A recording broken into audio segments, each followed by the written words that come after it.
Welcome to another episode of Follow the Brand TV. I am your host, Grant McGaugh, CEO of 5-Star BDM, a 5-star personal brand and business development company. I want to take you on a journey through another deep dive into the world of personal branding and business development using compelling personal stories, business conversations, and tips to improve your brand. By listening to the Follow the Brand TV series, you will differentiate yourself from the competition and build trust with prospective clients and employers. You never get a second chance to make a first impression. Make it one that will set you apart, build confidence, and reflect who you are. Building your 5-star personal brand is a great way to improve your skills and knowledge. If you have any questions for me or any of my guests, please email me at grant.mcgaugh@5starbdm.com. Now, let's begin with our next episode on the Follow the Brand TV.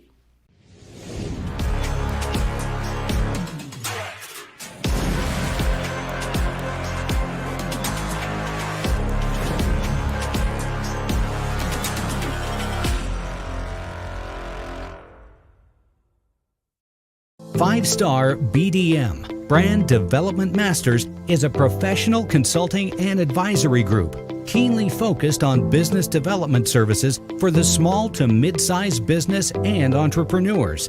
Although every business is unique, they often share business development challenges that can be addressed through smart branding. Services include process improvement and operations, digital strategy and transformation, business intelligence, digital marketing, and personal branding. Our business and personal branding company has helped a number of professionals and organizations to optimize and grow. This results in more business, more opportunities, better reach, positive outcomes. Visit www.5starbdm.com today to learn more.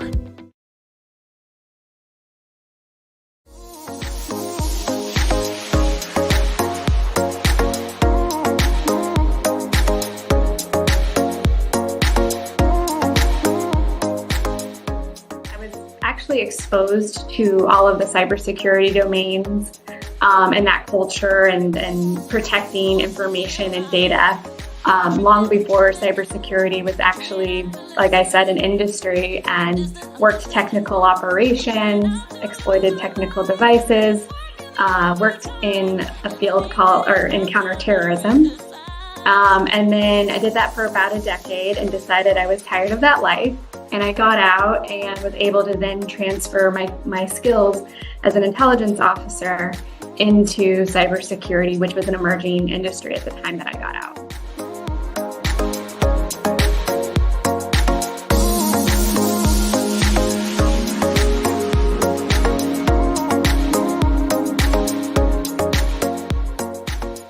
Bridging the gap for that divide that's there by providing the pathways in cybersecurity and education. Like, we are very focused on programming and the type of educational outreach that we can provide to our women so that they're educated and they know the industry that they're getting into.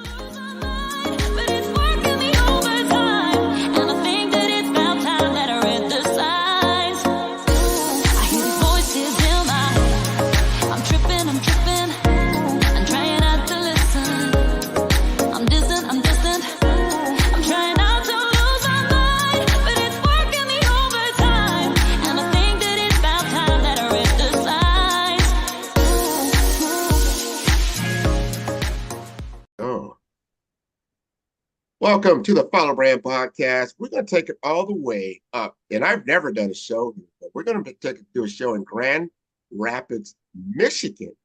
Michigan. Michigan. Oh my God, they won a championship in football.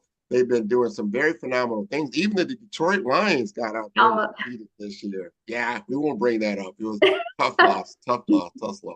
But I think they'll have a good team going forward. But you are on a great team. We're going to talk about women in technology. We're going to talk about cybersecurity in general. And let's talk about why there aren't as many women in tech. There's some reasons around that. And we want to get things out there that people say, hey, you have skill sets that are transferable, that are needed in the tech space. It's a matter of creating those opportunities to get more visible and give you the skill sets and the different certifications you might need to participate. But my goodness, I'm going to tell you that Angela's credentials are outstanding.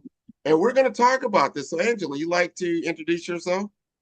Hi, Grant. Thank you for having me. I'm so excited to be here. Yes, I'm from Grand Rapids, Michigan. My name is Angela Bergsma. I'm based here in Grand Rapids. I am the president and one of the founders of Latinas in Cyber. And in my day job, I work for Palo Alto Networks as a senior security practice manager as in the public sector. So work on securing the federal space with my stakeholders. So, well, let's talk about how you got there. Those are big things. You know, you're working for a major company in cyber in Palo Alto, but you've got background in the service and even previous to that. Tell us how your journey to get to where you're at right now. yeah, it's such an interesting journey. So I think I'll hit a little bit on how I got into cybersecurity and technology in general. And it was just a very diverse background. I actually was an art major at one point in college and decided at some point that art wasn't a very lucrative career path and ended up getting a degree in Spanish. And during this time, 9/11 happened. So I come from a very strong Navy family and decided to join the Navy after college and ended up doing the reserves with a degree in Spanish and specialized in something called naval intelligence. So worked on naval intelligence, got my clearances. This was all a time also in which Homeland Security wasn't even an agency at the time. We didn't have the cloud. Cybersecurity wasn't an industry. But I ended up getting clearances and moving out to DC and really having a very diverse and lucrative career in the intelligence industry, or what they call the intelligence community. So I was actually exposed to all of the cybersecurity domains and that culture and protecting information and data long before cybersecurity was actually, like I said, an industry, and worked technical operations, exploited technical devices, worked in a field in counterterrorism. And then I did that for about a decade and decided I was tired of that life. And I got out and was able to then transfer my skills as an intelligence officer into cybersecurity, which was an emerging industry at the time that I got out. So that's a little bit. That's a heck of a story, I'm going to tell you. I mean, you go from learning, art and Spanish as a language to doing cyber security intelligence for the Navy. That's a huge leap. What skill set do you believe that you brought to the table that enabled you to be so successful? Oh, I mean, the skills that I had to be successful in cybersecurity, as an intelligence officer, my job was to understand information and data. And a lot of what the cybersecurity industry does is protecting personal information or companies' information. So, and also the other part of it was learning how to exploit information as well. So I was able to bring some of those skills of exploitation and just understanding how to protect, or the value of information, to my day job in cybersecurity, and to explain to stakeholders why they would want to protect their information. Why would a nation state want your information, especially if you're in the Midwest working in various critical infrastructure industries? Just having understanding why would a nation state or hackers or hacktivists want my information to sell it to a foreign service or other nefarious sources. This is so interesting. And you also have started, I don't know if you founded the foundation or the organizations. We're talking about Latinas in cyber. You're talking about breaking barriers. We're talking about, I just talked to someone, they were telling me and they were doing coding and that type of thing. And they went to a conference. There were 200 people in the room talking about coding, and there was only like 5 to 8 women of the entire room. I find that a little bit disturbing. Talk to us about why you started your program and what your purpose is and your why. Yeah, so after I got out of the intelligence industry, I worked in the commercial sector for a little bit, and I was also an entrepreneur, so I had my own business selling like Microsoft security solutions. And as I was delving into cybersecurity and selling these solutions to my customers, I was looking for a community like some people that looked like me, women that were in cybersecurity. I'm biracial, Mexican American, Irish. And there were some communities out there, but I hadn't found anything that was Latina focused. And the groups that I were a part of that were Latina focused, like Latinas in Tech, they were heavily invested in like the networking aspect, but I was looking for like the subject matter experts and the mentors in cybersecurity specifically, and didn't see it. So that was one reason.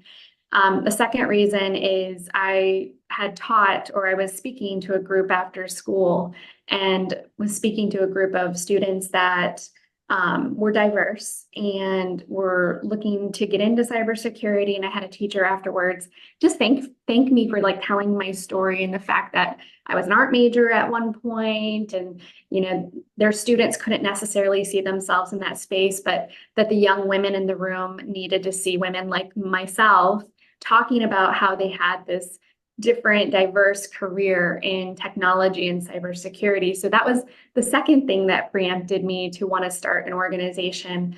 And then the last thing was in the spring of 2022, there's an organization called IC Squared, which is an industry-specific cybersecurity organization that kind of sets standards for our industry. And they put out a statistic that there were only 4% of Latinos in the cybersecurity market, or in the United States. And that was very alarming to me, because Latinos is plural in Latin or in Spanish.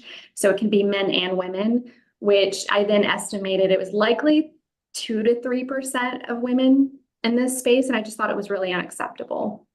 And then the last piece was, like you mentioned, maybe being in a room of 200 programmers and you're the only person of color. I also went to a function in DC when I was in my entrepreneurial stage, and I went to, it's called the National Institute of Standards of Technology, NIST, which they set a lot of industries specific cybersecurity standards.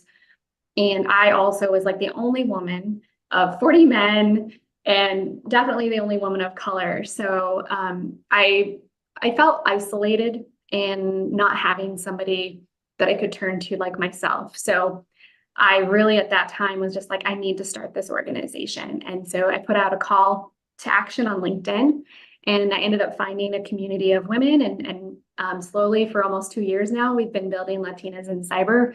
We just became a 501c3 last summer. So we've got about 7,000 members across the nation, and we're doing a lot of great things. So thank you for asking.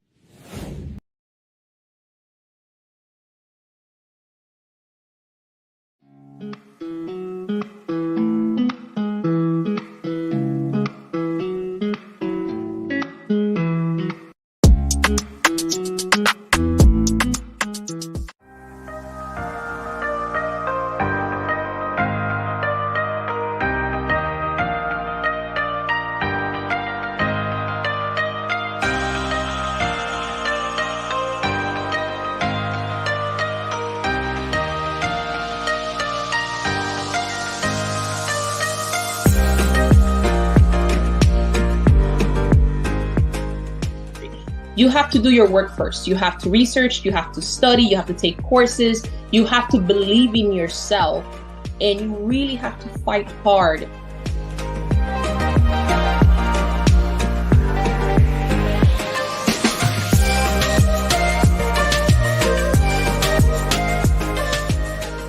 I see concerns, but I also see that as professionals like you and I in the industry, in this space, we need to help people and society by creating policies, frameworks, and guidelines not only for organization, but for people, because this is going to be, AI is everywhere.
I have my PhD in biomedical informatics, and I tend to focus and get really passionate around genomics, particularly when we talk about genomics for precision health, genomics for community and population health, so on and so forth, and some of the disparities and differences that manifest themselves in the human body based on your heredity, your ethnicity, your environmental impact and stimulus that's coming from outside of your control, and how that impacts the way you ingest medicine, the way your body takes in that medicine and delivers it throughout your cells.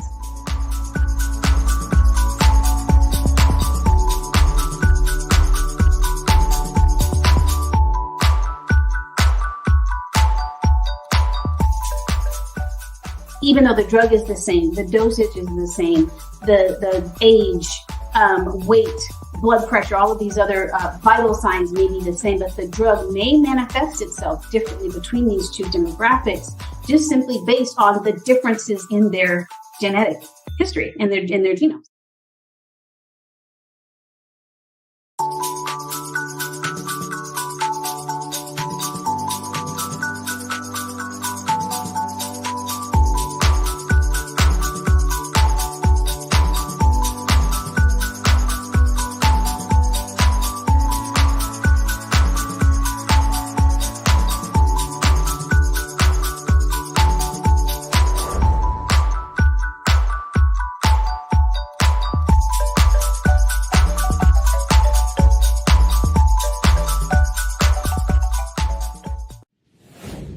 Now, I am impressed. You're saying you started this only a couple of years ago, and you've got 7,000 members already? Across all of our socials, about 7,000 people following us. And we've hosted a couple educational workshops to date, and each of our cohorts have over 300 applicants each time. So we're really our focus is really to build cybersecurity pathways for Latinas and to create the next generation of Latina leaders. So we're doing that through education or curriculum, careers, and community. We call it our 3 C's. But everything we do is centered around developing these pathways and then helping women become leaders in this space, because that margin is so small in the United States. I agree. I love what it is that you're doing. Great social impact.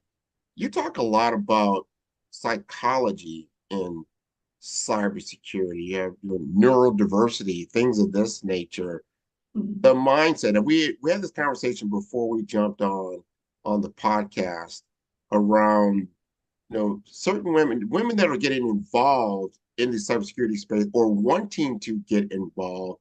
Talk to us about the mindset. What do you demystify around that to help people know that they can be successful in this field? Yeah, and I would say for the Latina culture, Latin culture in general, the culture is very male dominated. And so the man typically is the breadwinner.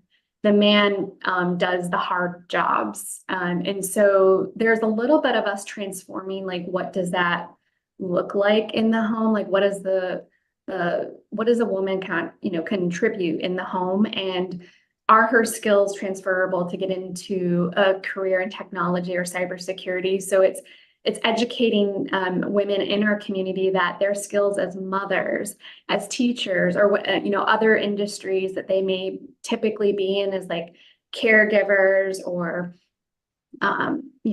medical teachers, all of that. That there are skills in those other areas that they can bring into cybersecurity, because cybersecurity industry is so large. It's $1 trillion industry. There's roles in every type of domain. So you don't have to be the super technical person. You could be a salesperson. I'm sorry, I said I was a practice manager. I'm a senior program manager in the public sector. So I can organize and manage information and people really well.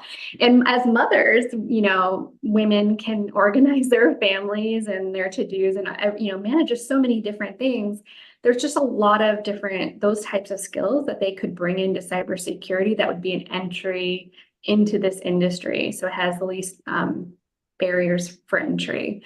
In regards to psychology, I think it's changing that narrative that cybersecurity is seen as just protective. Because I think externally in Latin cultures, if you think about cyber or the police force, it's male dominated. We have to shift the narrative in those homes that it's not necessarily male. It's a plethora of different roles and job functions. So you could be extremely good at organizing information. You can have the gift for gab and can sell services. There's just so much. So No, I love that because it's a big ecosystem. And I encourage our listeners to look at that aspect of it. And I work a lot in the hospital world. And I tell people all the time, the hospitals aren't just full of nurses and doctors. There's all kinds of different roles because it's a mini enterprise. So there's all kinds of things that you can actually find yourself doing even in that field.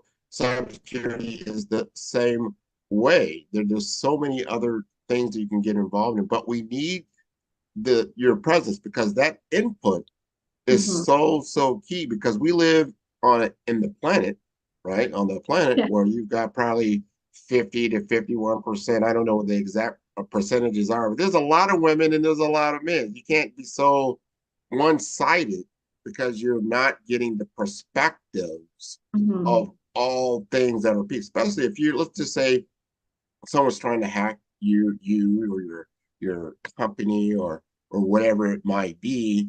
They're going to leverage where you're most negative and where you're most vulnerable, right?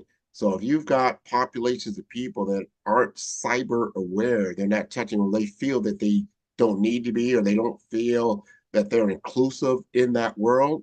If I'm a hacker, I'm going to go after the people that aren't as savvy in those areas to exploit. Right? Does that make sense? Yeah, and that's where I would say that the human is like the weakest link in cybersecurity. And in my government career, in my military or my government career, I specialized in, it's called human intelligence. So when we would exploit people, it was all about understanding the psychology of that person and why would they give us information. So there is an aspect of that I'm really concerned of within cybersecurity that is more people-centric, and the exploitation of people that, I think cyber today is really focused on the technology and protecting the systems and the domains and all of that. But self-education or education awareness in cybersecurity is, I think, crucial. And to your point, educating people that could be the weakest link because they don't have cyber hygiene. They don't know how to, they've never done an assessment of their environment, or they don't know how to, have lengthy passwords, or just, not to let people follow them into spaces and things like that. So there's just a lot from the human aspect that it could be very vulnerable within cybersecurity. 100%. We are such a digitized society now. We think about, and I want people to really focus on this through time. Think about how much you were in front of a computer type device 30 years ago. Probably not as much. Then 20 years ago, and now 10 years ago. And now we're looking at now where we're probably interfacing with some type of digital device on the daily basis, especially with mobile computing, right? Now, you obviously got your tablets and your desktops and all these different things, but not only just that, think about the technology that's now in the home all the time, whether you've got an Alexa app or some kind of other device that talks to you. We're getting into that AI world, but it's all over the place. So if you're not aware of how most of your financial world is totally digitized. Remember when you didn't even go to our ATM, before. Right. Now you can go to any ATM anywhere. Yeah. You have to use multi-factor to get in to your bank now. There's so many different protocols in place to protect yourself, your hygiene at home. 100. So I want my kids, especially like I have a daughter, I have a grandchild, I got two of them, that they need to be aware of this digital world. Not only if you don't even get into the industry, it's like, oh no, that's only for the IT people. No, not anymore. It's for everybody. It's like driving a car. We all need to know how to operate a vehicle in our society. Certain people, or knowing how to take the subway, you know how to do that. You just need to know these things. Right. I like what you're doing because you're educating people like, hey, these are things you need to know.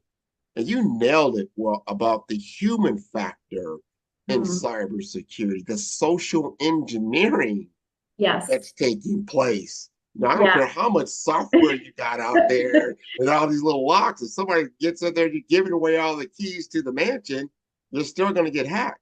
Yeah, I was actually at a conference this last week, and that is the biggest, I work in public sector, and they talked about how businesses and people are the target of nation states from a cybersecurity perspective.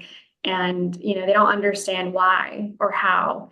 And the reality is that people have relationships and they have information that they themselves might think is not important, but to somebody that is targeting them, it could be important. And they might be a way to get to the end person or data or system that they're trying to get to. So, depending on where you work and the relationships you have, if you think about it, I'm sure you have so many connections. Could I get to Grant and then get to my ultimate target? If I knew Grant and befriended Grant, that's usually what nation states or our adversaries overseas, they do have targets here in the United States. They have operations that happen in the clandestine aspect. So you very well could be that threat. So having operational security, which we call OPSEC in the military, knowing your surroundings, recognizing when people are asking you questions that just seem a little bit like, why would they be asking me about my company and these very in-depth kind of questions, just having that awareness, and then going through. So I think cybersecurity awareness training as well will help prevent some of those types of activities from happening.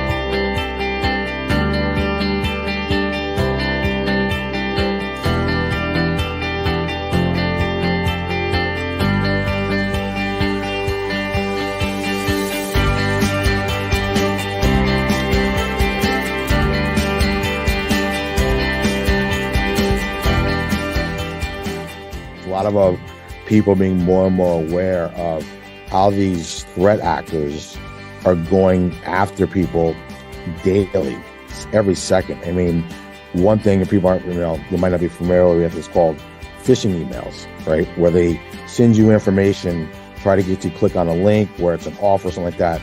But 3.4 billion phishing emails are sent daily, right? Think about that.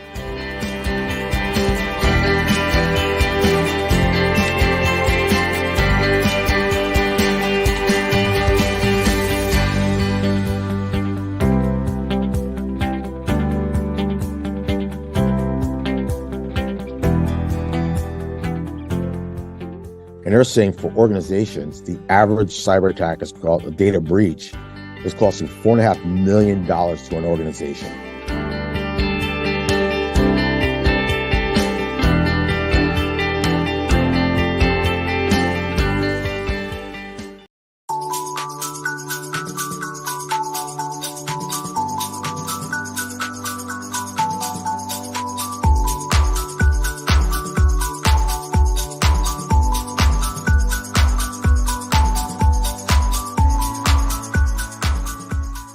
I tend to operate more in the vein of what are we doing as an enterprise, as an organization around our goals and our strategy, taking that first, and then looking more broadly across that stack to say, okay, where do we have gaps in the technologies that exist today? But more importantly, where do we have gaps in what we seek to achieve where technology is not going to be as efficient or as adequate as is necessary to meet those targets?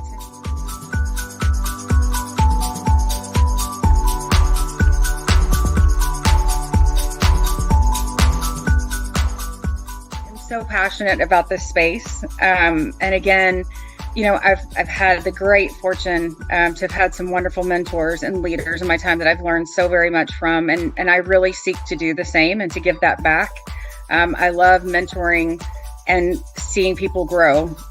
Building those high performing teams is where I really find my greatest value and contribution.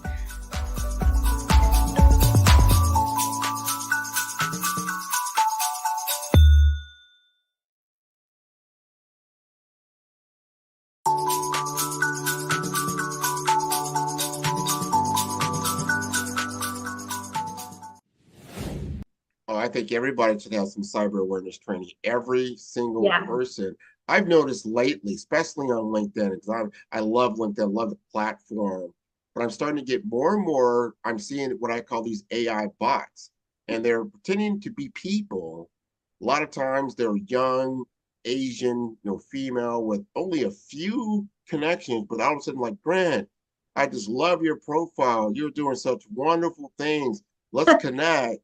And then they just start in with these unbelievable things that they're doing. They want me to participate. And I'm like, so Yeah. usually your spidey sense will go off like, Yeah. I'm not that good looking. I don't Yeah. think I warrant that kind of activity.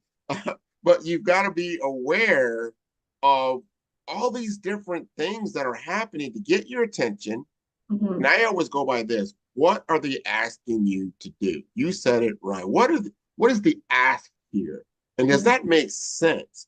And what is the nature of this relationship? And does it align Mhm. to what it is that why you're having this conversation in the first place? And there's so many people. We're in a worldwide community now, much Mhm. closer than it ever was before COVID.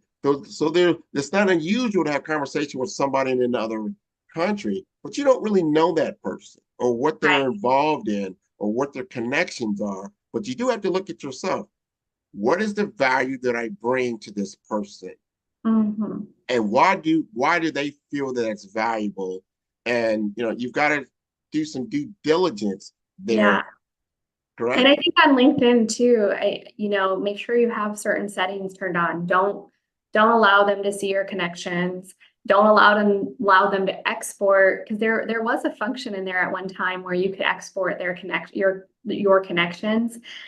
So make sure you turn off some of those features.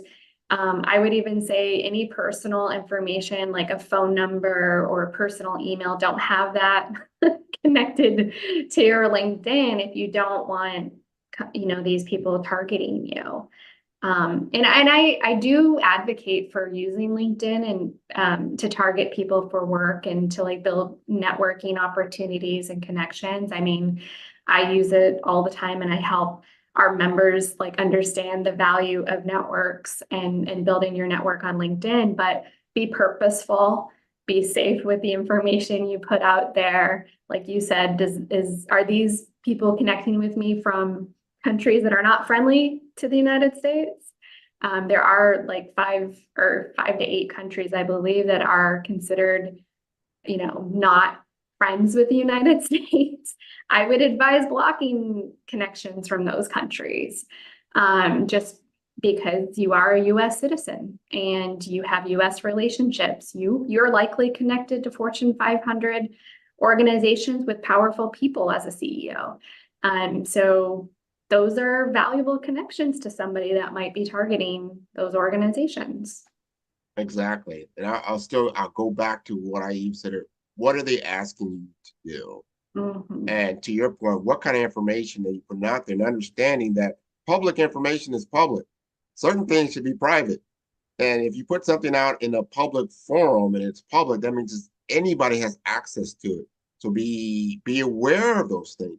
But we're going to circle back to our original conversation, which is women in tech. We're doing this series because I know there's a lot of women in technology, but it's not always that visible, or they're kind of scattered throughout.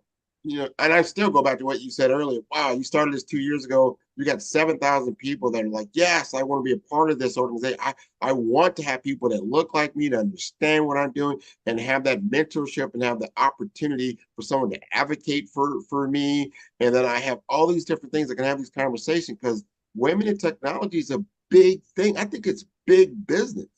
Yeah, it is. And at Latinas in Cyber, we're really creating that divide, or we're bridging the gap for that divide that's there by providing the pathways in cybersecurity and education. Like, we are very focused on programming and the type of educational outreach that we can provide to our women so that they're educated and they know the industry that they're getting into. And so we do that. We offer a full life cycle of programs from a cohort perspective, where we bring in industry experts to speak to them as they're learning about cybersecurity in the different domains. We've partnered with Google and IC2 and also Fortinet, some major organizations in the cybersecurity industry, to deliver education. And I think that's really key, is providing the education so that these women can get into this industry. And we're creating that workforce, and we're adding to the workforce. We're going to change that 2% so that it's 10% someday here in the United States, because it's really unacceptable, to be honest. And it's dangerous. We've got to educate our communities around. If you're operating in a digital ecosystem all the time, you've got to be cyber aware. And we've got to, and I love how you've gotten these other companies to, like, you know what, let's jump in here. Let's educate. Let's get people familiar, so everyone's familiar with each other. And when you have familiarity, you can get things done. You can be more open. You can be like, okay, this is what you need to do to get to where you want to go. Let's take what your passion and your purpose is all about, and see where we can get you to where you will fit into this organization and do great work.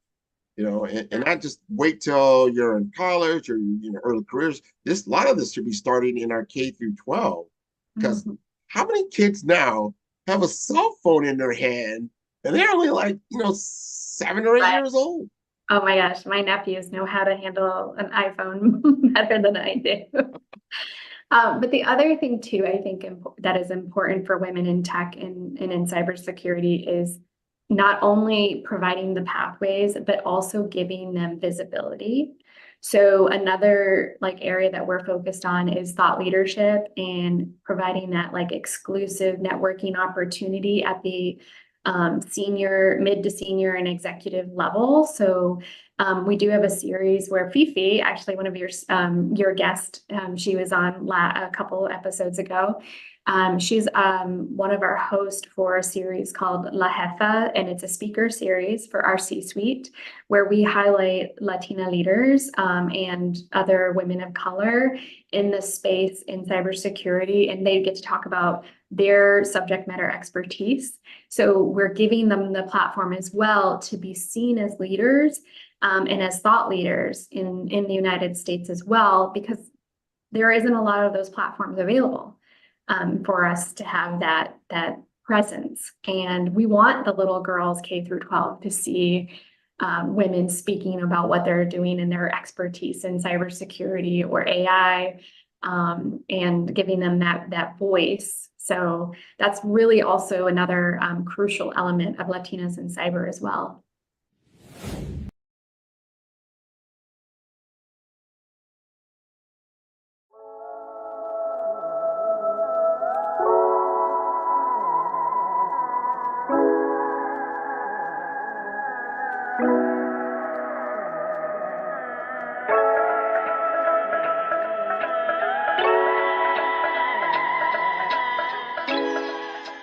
I'm a technology strategist, and what that means is I sit with businesses, I try to understand where they want to go, how they want to get there, and figure out how we use technology to get the business there. So my role is actually very simple. It sounds complicated, but it's very simple.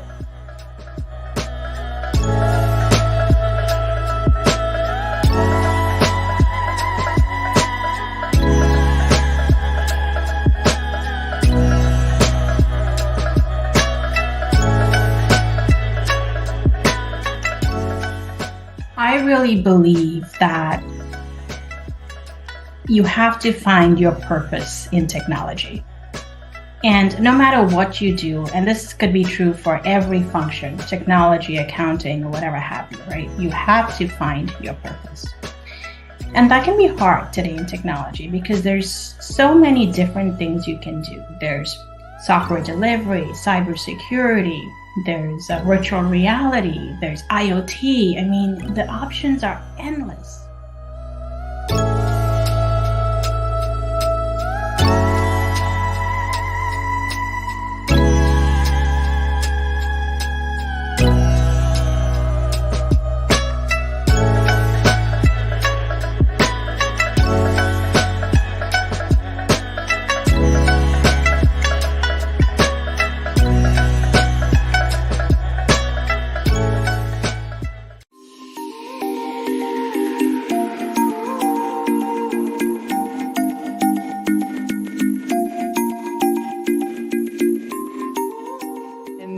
The health system that I grew up in, that my mom worked at, they were embarking on their epic journey. And so I was hired into a new role here that they had, which was the Chief Technology Officer. And so my scope of responsibilities here is all on the tech side predominantly, but we play such an integral role with our application colleagues and with our epic colleagues. So that's where I joined the organization here.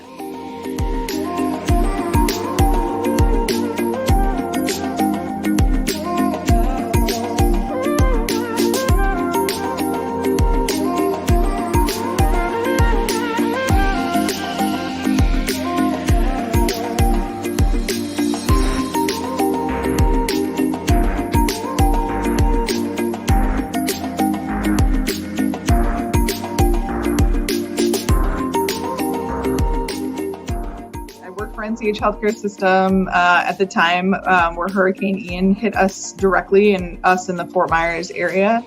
So in healthcare IT, we are driven by disaster recovery, right? Like we plan for it our whole careers. Like that's the first thing you learn about when you come into an IT organization is what's the disaster recovery plan? And typically, once you've been in the industry for some time, you are used to working through disaster.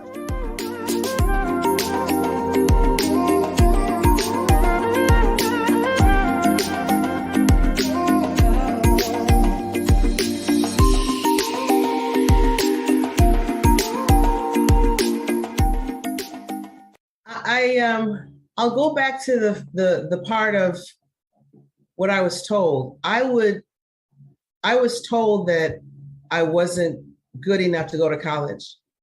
So I would go back and say, don't listen to people that put limits and labels on me. Because there's something that a really smart guy taught me once. His name is Chaz Hartwig. I love Chaz. And he said, Daphne, there's this thing called thoughts, actions, and results. How you think will determine what you do. And whatever you do will create results, outcomes. So if you think that you can drive your car 100 miles on 50 miles worth of gas, then you'll try to do that. And then what'll happen is you'll run out of gas. So if you don't like the results you're getting, you got to change how you think. This is great. Now you've got, I'm assuming you have YouTube channels. How can people access, your site, your information? How do they get involved?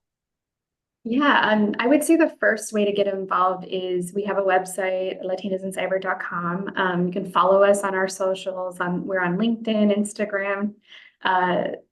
Is it Twitter? I don't. Is it X now? X?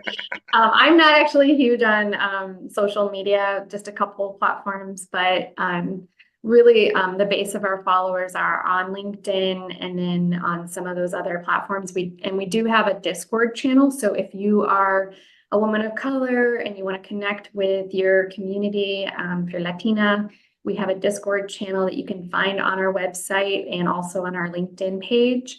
And that is actually an amazing community. We have over, I think, 700 members in that Discord channel now, where women are connecting all over the United States in different regions, and just, introducing themselves, offering to connect with each other on LinkedIn. I actually just had somebody who posted that she, is in cybersecurity, but she just got her PMP. So I'm, cybersecurity program manager, PMP certified, and has offered to connect with her and kind of guide her if she's looking for opportunities. So it's just a great place to meet others. So those would be primarily the places I would say they can connect with us.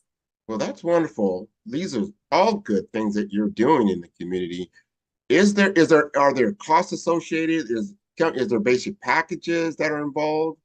Yeah, I mean, we primarily of the founders, we have an executive team now with a executive director, myself as president and a VP, and then we have a leadership team underneath us. We are driving everything with our volunteer workforce right now, but we've been operating a little bit, like I said, under 2 years, and there are financial costs associated with it. So we are looking for donations and sponsors. So we do look for organizations to sponsor some of our series. We do have a dinner suite series where it allows executives to network with each other at that executive level. So it's kind of an exclusive opportunity. We are looking at someday putting out a summit so we can bring all these women together. So there are operating costs around that. And in regards to some of our education programs, some of them have been donated to us in kind by some of the organizations we're working with. And there are others, like we do have a CISSP program that we're working on, but we are requiring some funds for that. So if there anybody out there that's interested in donating toward our cause or would like to be a sponsor of some of these educational programs so that we can hire the program managers and pay for vouchers and pay for books, those are some of the things that we're looking for as an organization. No, I love that. That is a call to action. I'm involved with so many different cyber companies. So just like yourself, Palo Alto, the Fortinets of the world, the Trellix of the world, the Ciscos of the world, and there's a lot of them. They would benefit from this type of organization because they get the exposure and then they're in awareness and the wide, and actually helps the whole community to become stronger together. And I really, really like that. Now I'm going to ask you one last question. And this is curious to me because it makes me smile that I look at your journey where you were before you had Latinas in cybersecurity, and you started as a person of one, and where you're at now. Yeah. Talk to me. How do you feel about that? Honestly, I like to do things selfishly or selflessly. I'm a patriot. I fought for my nation for over a decade. So giving back and helping our community and women in general is just a passion project for me. So we had an event in the beginning of the year where we kicked off a goal.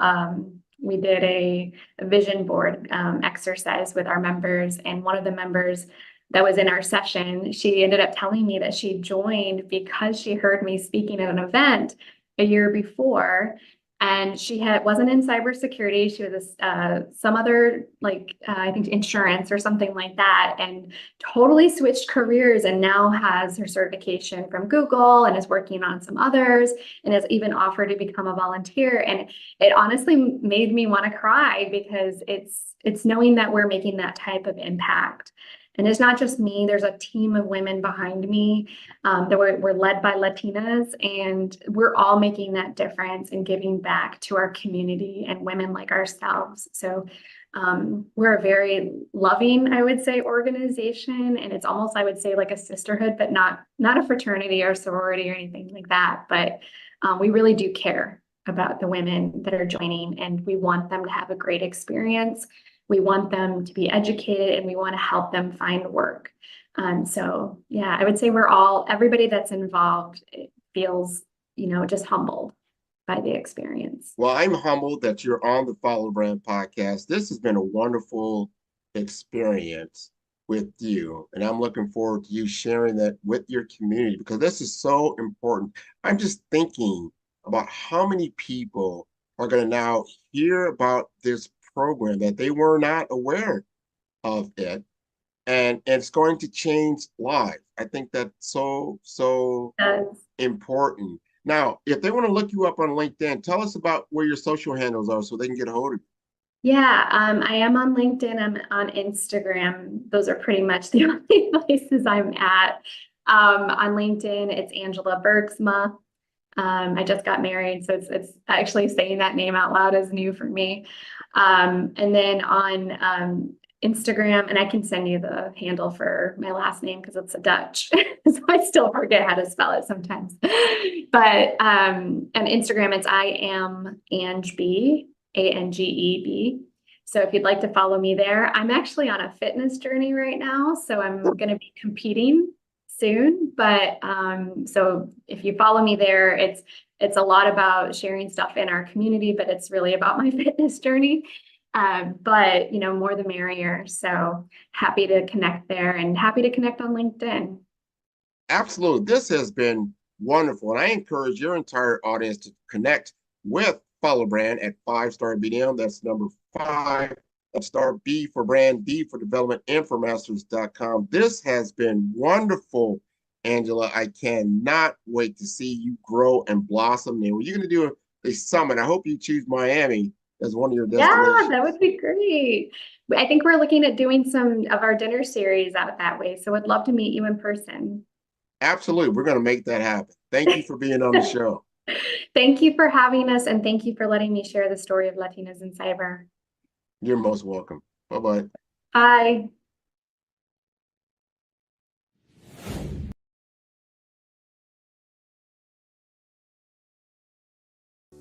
Follow the Brand TV broadcast host, Grant McGaw, as he visits with top executives and entrepreneurs to find out their secrets of success with their personal brand.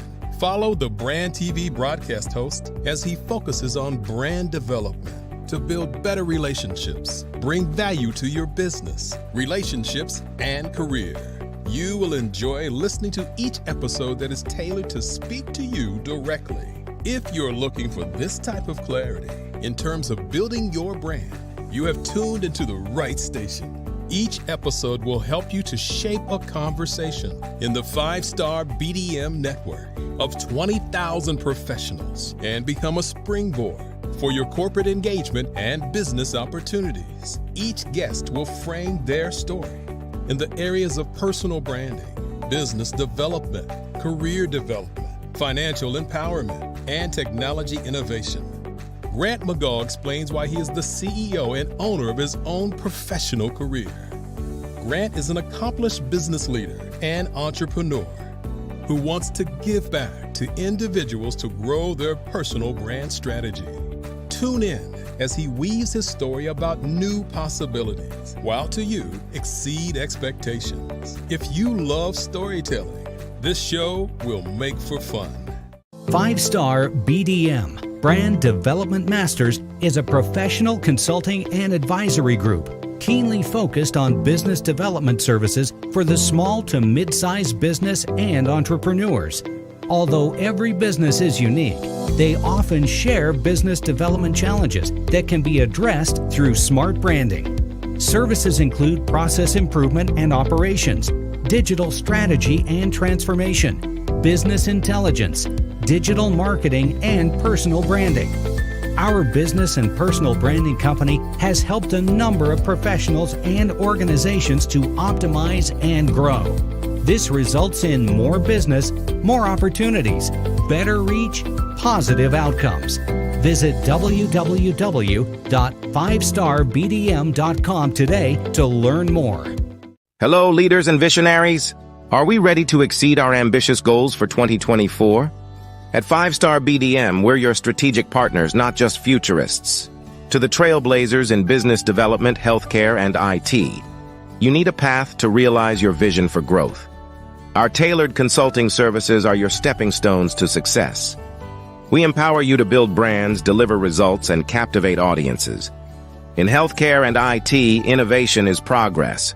At 5-Star BDM, we ensure your operations beat with precision, efficiency, and care. Join those who shape the future. Connect with us today. Let's set the stage for a defining quarter. With 5-Star BDM, it's not just business development, it's a beacon of excellence.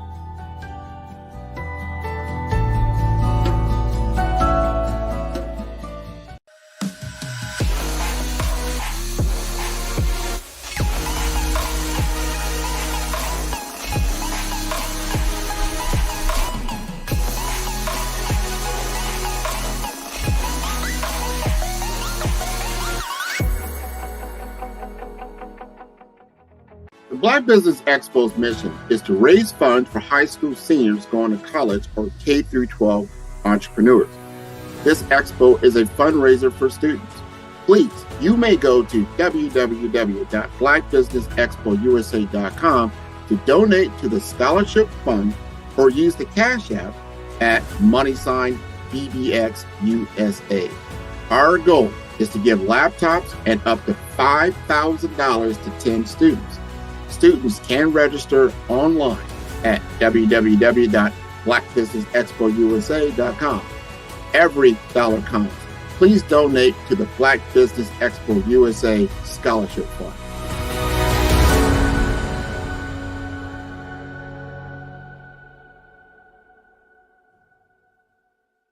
Tune in for our next show or click on our website at www.5starbdm/followthebrandtv. Thank you.